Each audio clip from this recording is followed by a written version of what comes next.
Welcome students, मैं doctor Smita Sharma और मैं आपको बीएससी पार्ट 1 का पेपर फर्स्ट पढ़ा रही हूँ फिज़िक्स का।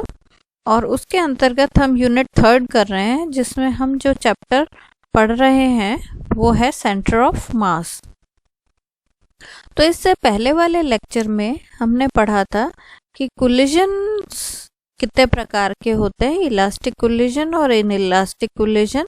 यानी टक्कर जो होती है वो दो प्रकार की होती है, प्रत्यास्थ टक्कर और अप्रत्यास्थ टक्कर। अब हम आज के इस लेक्चर के अंदर हम पढ़ेंगे कि प्रत्यास्थ टक्कर, पहले हम पढ़ेंगे प्रत्यास्थ टक्कर के बारे में। प्रत्यास्थ टक्कर की जो घटना है उसको हम दो फ्रेम ऑफ रेफरेंस में अध्ययन करेंगे। पहला तो प्रयोगशाला निर्देश फ्रेम में पढ़ेंगे और दूसरा हम उसी घटना को द्रव्यमान केंद्र निर्देश फ्रेम में पढ़ेंगे। यानी first we'll study the collision of particles in lab frame of reference and then we'll discuss the same collision of particles in center of mass frame of reference, and we'll find out the difference between the two, and which is much easier. तो इसके लिए हम जो पढ़ रहे हैं वो हम जो पहली घटना पढ़ रहे हैं वो है हमारी head on elastic collision of two particles. यानी दो कणों की सम्मुख प्रत्यास्थ टक्कर, आमने सामने दो कण आ रहे हैं और वो आपस में टकरा रहे हैं। तो इस घटना को हम पहले लैब फ्रेम ऑफ रेफरेंस में उस घटना को अध्ययन करेंगे प्रयोगशाला निर्देश तंत्र में। तो प्रयोगशाला निर्देश तंत्र में हमने पहले भी डिस्कस किया था कि उसके अंदर जो घटना वास्तव में हमें दिखाई देती है हम उसी का अध्ययन करते हैं। तो उसके लिए हम क्या ले लेते हैं, दो कण ले लिए जिनका द्रव्यमान m1 और m2 है और उनका जो टक्कर से पूर्व जो उनका वेग है वो u1 और u2 है, और टक्कर के पश्चात उनका जो वेग है वो v1 और v2 हो जाता है। और यहाँ हमने ये मान लिया है कणों के बीच में जो टक्कर हो रही है वो परफेक्टली इलास्टिक कोलिजन है, पूर्णतः प्रत्यास्थ टक्कर है। प्रत्यास्थ टक्कर के लिए फिर कौन से नियम लगेंगे, एक तो संवेग संरक्षित रहेगा, दूसरा उसकी गतिज ऊर्जा भी संरक्षित रहेगी। तो हम इसके अंदर पहले लगा लेते हैं संवेग संरक्षण का नियम। तो इस law of conservation of momentum लगा लेते हैं। तो वो क्या कहता है, इनिशियल मोमेंटम बराबर फाइनल मोमेंटम, यानी प्रारंभिक संवेग बराबर अंतिम संवेग। तो प्रारंभिक संवेग तो क्या होगा, m1 u1 plus m2 u2, और बाद का संवेग क्या हो जाएगा, m1 v1 plus m2 v2। ठीक है, इसी प्रकार से हम दूसरा नियम इसके अंदर लगाते हैं, law of conservation of kinetic energy, गतिज ऊर्जा संरक्षण का नियम से। उसमें भी क्या होगा, प्रारंभिक गतिज ऊर्जा बराबर अंतिम गतिज ऊर्जा। तो half m1 u1 square plus half m2 u2 square बराबर half m1 v1 square plus half m2 v2 square. ये हो गया। अब ये दो हमने इक्वेशन नंबर 1 और 2 इनको नाम दे दिया। ठीक है, अब हम इन दोनों को थोड़ा सा सिंप्लीफाई करते हैं। सिंप्लीफाई करा है, कैसे करा है हमने, पहले समीकरण 1 को अगर हम देखें तो उसके अंदर हमने m1 की टर्म्स को एक तरफ ले गए और m2 की टर्म्स को एक तरफ ले गए। तो हमारी इक्वेशन क्या बन गई, m1 u1 माइनस v1 बराबर m2 v2 माइनस u2। ठीक है, और इसी प्रकार से इसके अंदर से सेकंड इक्वेशन में हाफ हाफ काट दिया हमने, और m1 को हम दोनों को एक तरफ ले गए, m2 को दोनों को एक तरफ ले गए। तो m1 u1 square minus v1 square bracket में और m2 v2 square minus u2 square bracket में। तो इस प्रकार से हमें थर्ड और फोर्थ इक्वेशंस मिल गई। अगर हम चौथी समीकरण को 3 से भाग लगा दें तो देखिए क्या होगा, m2 कैंसिल आउट हो जाएगा, m1 कैंसिल आउट हो जाएगा, u1 square minus v1 square को हम a square minus b square बराबर a प्लस B into a minus B के फॉर्म में खोलेंगे। तो a माइनस बी डिनोमिनेटर में u1 माइनस v1 है, ये कट जाएगा, केवल प्लस वाली टर्म रह जाएगी। तो हमारे पास क्या आ जाता है, u1 प्लस v1 बराबर v2 प्लस u2। इसमें भी u की टर्म्स को हम एक साथ ले लेते हैं और v की टर्म्स को एक साथ ले लेते हैं, तो आपके पास क्या आ जाता है, u2 माइनस u1 बराबर minus of v2 minus v1। अब ये इक्वेशन हमारी एक बड़ा इंपॉर्टेंट रिजल्ट हमारे को देती है।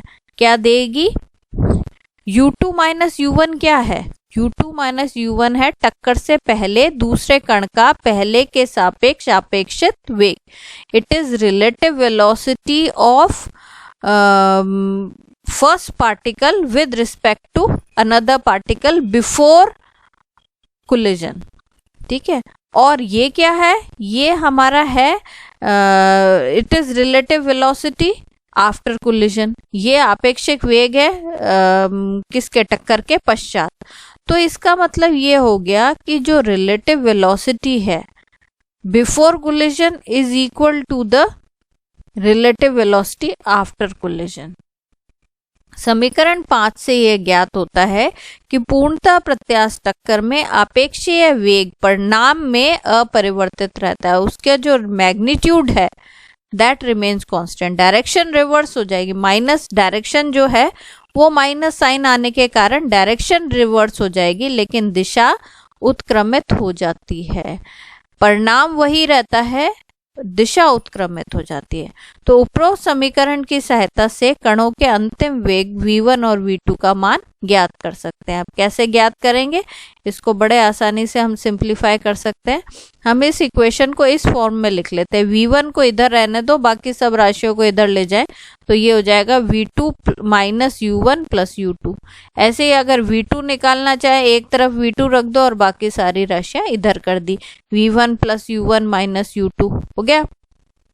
अच्छा, अब ये हमारी 6 और 7 इक्वेशन हो गई। अब हमारे को सिंपली इनको सिंप्लीफाई करना है। कैसे, हम समीकरण 6 से जो मान है वो समीकरण 3 में रख देते हैं। समीकरण 3 कौन सा, ये वाला, इसमें हम v1 का मान रख देते हैं।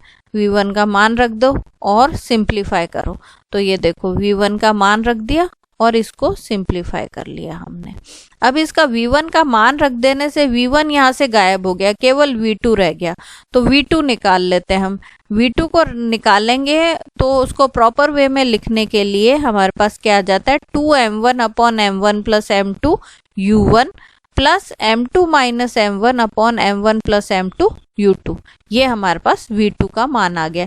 इसी प्रकार से हम क्या करेंगे, v2 का मान समीकरण 3 में रखेंगे और उसका भी हल करेंगे, तो हमारे पास v1 निकल जाएगा। v1 भी देखो काफी हद तक अगर हम इसको सिमिलैरिटी देखें तो 2m2 m1 plus m2 u2 plus m1 minus m2 upon m1 plus m2 u1। तो इस तरीके याद रखने में थोड़ा सा सिमिलर सी टर्म है, इसलिए याद रखना थोड़ा सा आसान हो जाता है। तो v1 और v2 हमारा निकल गया। अब हमारे को u1 u2 पता है, m1 m2 पता है, तो इसकी सहायता से हम थ्योरेटिकली इनके जो वेग है टक्कर के पश्चात क्या वेग होंगे वो हम निकाल सकते हैं। थोड़ी बड़ी कैलकुलेशन है लेकिन हम निकाल सकते हैं। अब हम गतिज ऊर्जा की बात करते हैं। तो गतिज ऊर्जा टक्कर से पहले की जो गतिज ऊर्जा है वो ये होगी half m1 u1 square plus half m2 u2 square, और टक्कर के पश्चात जो गतिज ऊर्जा होगी वो half m1 v1 square plus half m2 v2 square होगी। तो इन दोनों का अगर अनुपात निकालें तो इन दोनों का जो अनुपात है वो 1 होगा।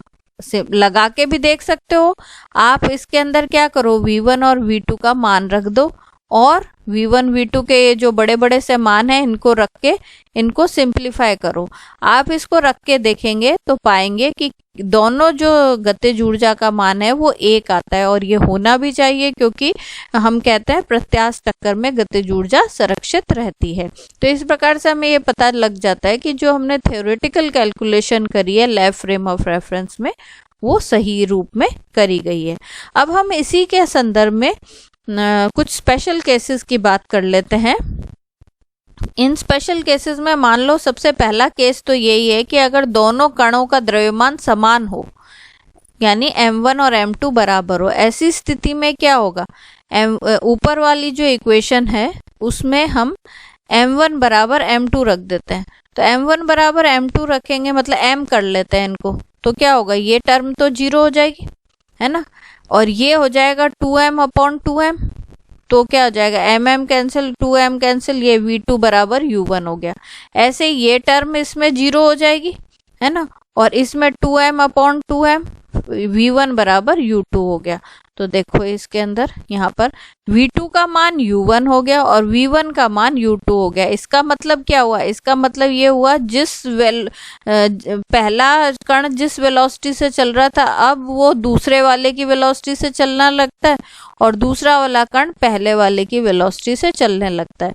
यानी दोनों कणों के द्रव्यमान समान हो तो सम्मुख प्रत्यास्थ टक्कर के पश्चात उनके वेग आपस में एक्सचेंज हो जाते हैं, बदल जाते हैं, है ना। और ये एक्सचेंज ऑफ मोमेंटम अधिकतम तब होगा जब कणों के द्रव्यमान समान हो, तभी होगा, नहीं तो नहीं होगा। एक्सचेंज ऑफ मोमेंटम तो होता ही है हमेशा, लेकिन मैक्सिमम तभी होगा जब उनके मासेस सेम हो।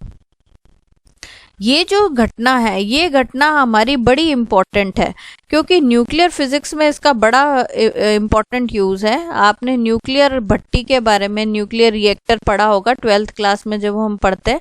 वहाँ हम देखते हैं कि न्यूट्रॉन्स जो होता है फास्ट मूविंग, जहाँ हम चेन रिएक्शन की बात करते हैं तो हमारे को जब न्यूक्लियर फिशन की जो प्रोसेस है, नाभिकीय विखंडन की, तो उसमें से न्यूट्रॉन्स जनरेट होता है, लेकिन वो न्यूट्रॉन बहुत तीव्रगामी होते हैं। उनकी स्पीड को कम करने के लिए हम मंदक का काम में लेते हैं। ये चीज़ आप लोगों ने पढ़ रखी है, मॉडरेटर्स हम यूज़ करते हैं। तो इसका अगर हम ऊपर वाले सिद्धांत की बात करें तो न्यूट्रॉन तभी उनकी स्पीड कम होगी जब ये मंदक के जो नाभिक है उनका द्रव्यमान न्यूट्रॉन के द्रव्यमान के बराबर होगा। तब क्या होगा, आपस में टकराने पर उनका जो मोमेंटम है वो एक्सचेंज हो जाएगा। तो हाइड्रोजन नाभिक जो है वो इसी श्रेणी में आता है, वो न्यूट्रॉन के द्रव्यमान के बराबर से द्रव्यमान रखते हैं, इसीलिए उनको मंदक के रूप में हाइड्रोजनीय पदार्थ जैसे भारी जल, पैराफिन, ये इसलिए काम में लेते हैं। इसलिए ये बड़ा इम्पोर्टेंट चीज हो गई। अब दूसरा हम स्पेशल केस जो इसमें डिस्कस कर सकते हैं वो हमारा है कि अगर मान लो टक्कर से पहले एक कण स्थिरावस्था में है, जैसे दूसरा कण स्थिरावस्था में, तो u2 0 हो जाएगा, u1, है ना। तो ऐसी स्थिति में क्या होगा, वापस u2 को 0 करोगे तो सेकंड टर्म जो है वो वाली u0 हो गई और ये हमारा v2 इतना रह जाएगा, v1 इतना हो जाएगा। यानी टक्कर के पश्चात दोनों चलने लगेंगे लेकिन इस वेलोसिटी से चलेंगे, ठीक है। तो ऐसी स्थिति में अगर हम ये देखें कि भाई देखो, पहले तो काइनेटिक एनर्जी केवल एक ही पार्टिकल के पास थी, अब दोनों पार्टिकल्स चलने लगे तो काइनेटिक एनर्जी दोनों में डिवाइड हो गई। तो पहले पार्टिकल ने अपने कितने गतिज ऊर्जा का कितना अंश उसको दे दिया वो हम कैलकुलेट कर सकते हैं। वो कैसे, half m2v2² upon half m1u1², इन दोनों का रेशियो निकाल लेते हैं। तो ये जो रेशो है, ये रेशो हमारे को बताता है कि इस पार्टिकल ने, नंबर 1 पार्टिकल ने 2 को कितनी अपनी काइनेटिक एनर्जी ट्रांसफर कर दी। तो इसको सिंप्लीफाई कर सकते हैं। सिंप्लीफाई करके हमारे को कुछ इस प्रकार से मिल जाता है रेशो 4m2/m1 1 + m2/m1 का होल स्क्वायर। अब अगर मासेस सेम हो, अब इसमें भी एक केस और हो सकता है कि अगर मान लो मासेस सेम हो, एक रुका हुआ था एक चल रहा था लेकिन मास सेम है, तो ऐसी स्थिति में क्या होगा, v1 तो 0 हो जाएगा। ऐसी स्थिति में जब भी दोनों के मासेस सेम हो और एक रुका हुआ हो दूसरा चल रहा हो तो क्या होगा, मास मोमेंटम एक्सचेंज होगा, यानी पहला पार्टिकल रुक जाएगा दूसरा चलने लगेगा, है ना। और काइनेटिक एनर्जी जो ट्रांसफर होगी वो कितनी हो जाएगी, इसके अंदर mm बराबर बराबर रख दो तो 1 हो जाएगी, यानी ट्रांसफर ऑफ एनर्जी 1 ही रहेगी। यानी क्या होगा, पहला पार्टिकल जो दौड़ता हुआ आ रहा था और दूसरा रुका हुआ था तो दूसरा चलने लगेगा, पहला पार्टिकल रुक जाएगा, ठीक है।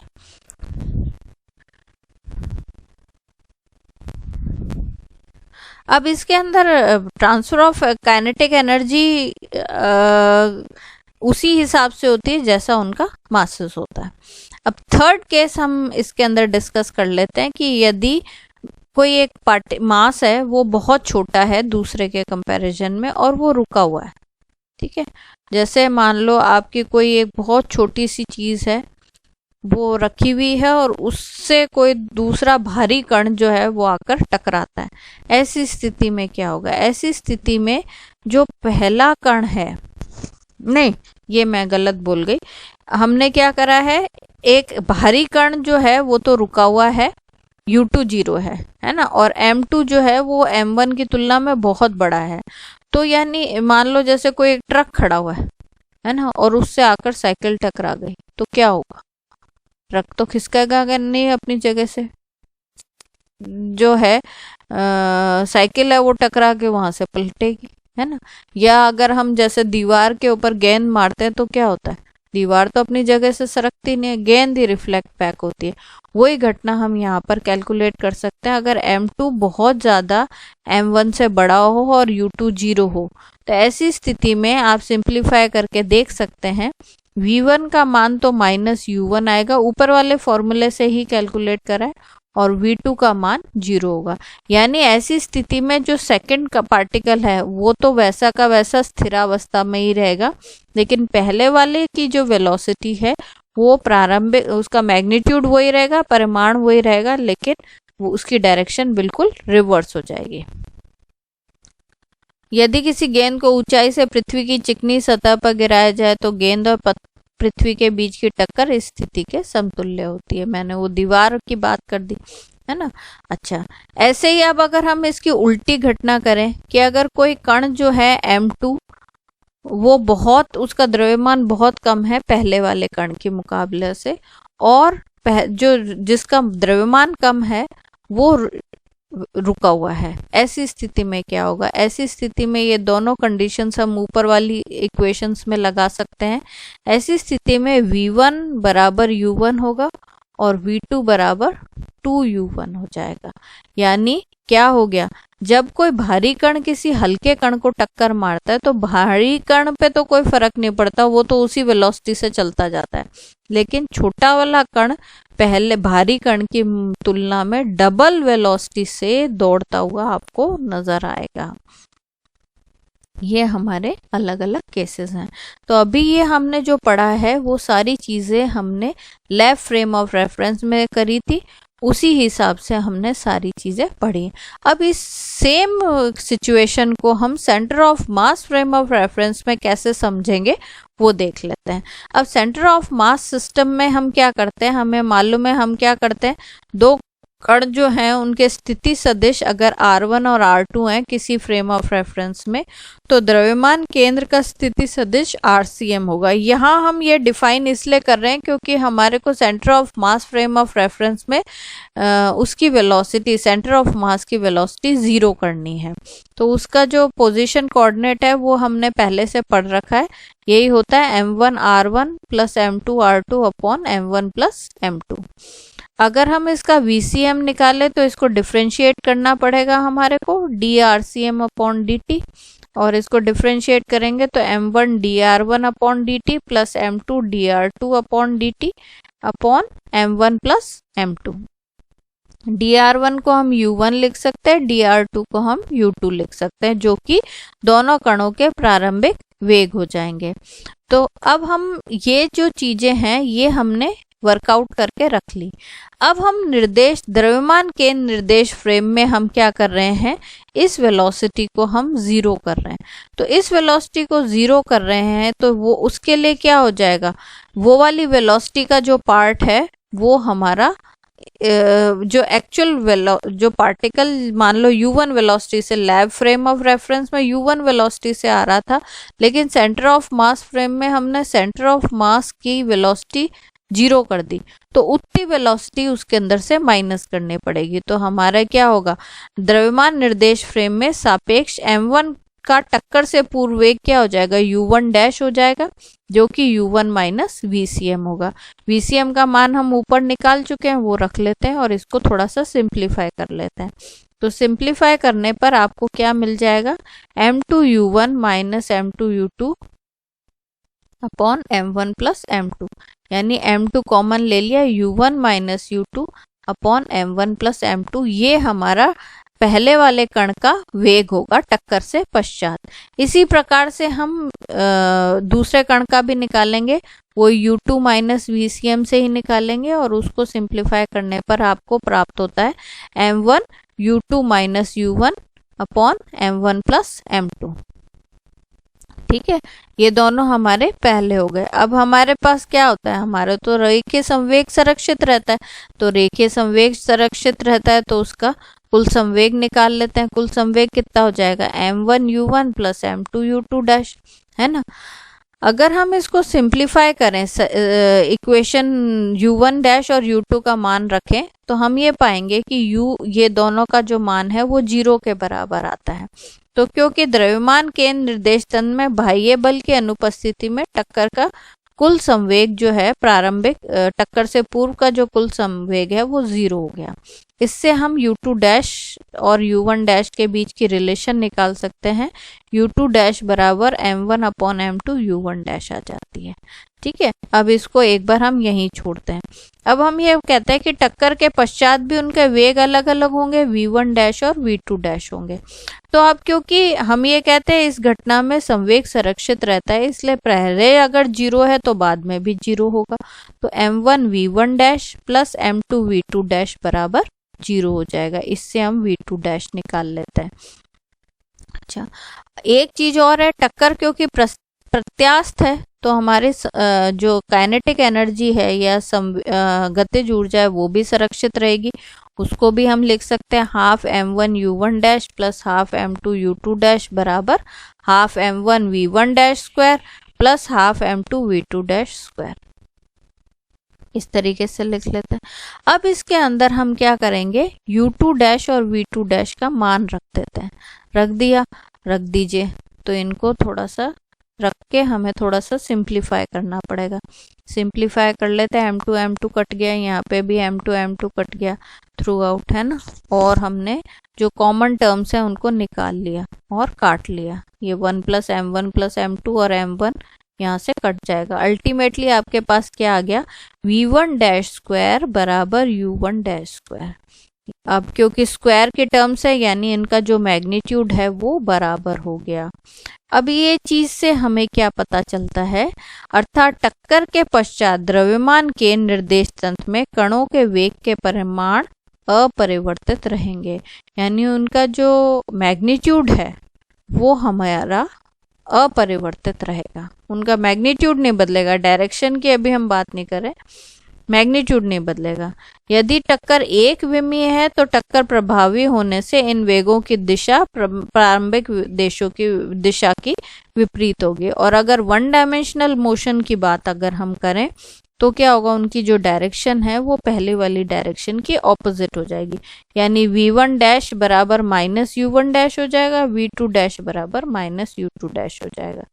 जो वेलोसिटी पहले थी उसका माइनस हो जाएगा, डायरेक्शन रिवर्स हो जाएगी। ये हमने निकाल लिया। किस में निकाला, ये हमने निकाला है उसी घटना को हमने किस में, जो हमने सीधी जो टक्कर करी थी उसी के अंदर हमने इस घटना को अध्ययन करा centre of mass frame of reference में।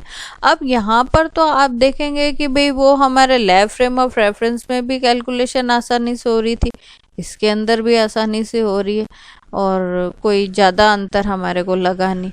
तो इसमें हमारे को लैब फ्रेम ऑफ रेफरेंस में इस सिचुएशन को हैंडल करना हमारे लिए इजी था, इसलिए हमने उस प्रोसेस को ले लिया। ठीक है, लेकिन अगर हम आगे इन्हीं घटना को अगर हम आगे थोड़े से कॉम्प्लेक्स सिचुएशन में लेकर आएंगे तब हम देखेंगे कि सेंटर ऑफ मास फ्रेम कुछ ज़्यादा अच्छी तरीके से हमारे उस घटना को समझाने में सक्षम रहता है।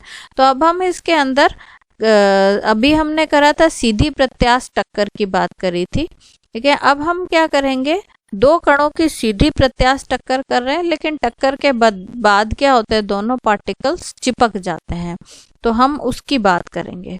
ठीक है, वो अगले लेक्चर में करेंगे। धन्यवाद।